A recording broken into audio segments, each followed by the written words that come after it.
मी नवीन मराठी शाळेत इयत्ता 4थी पुरंदर वर्गात शिकत आहे. माझ्या प्रोजेक्टचे नाव सौर ऊर्जेपासून तयार होणाऱ्या विद्युत उपकरणांची माहिती देणार आहे. सर्वप्रथम हा सोलार सेल आहे. हा बल्ब हा सेल जोडलेला आहे. आता हा सोलार सेल मी उन्हात ठेवतोय.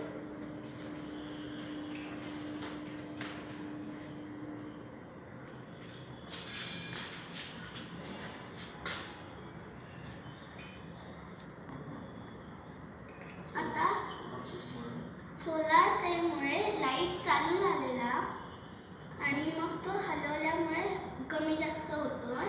सोलार हलवल्यामुळे आणि आपण जेव्हा सूर्याच्या ऊर्जेपासून बाजूला घेऊ तेव्हा लाईट बंद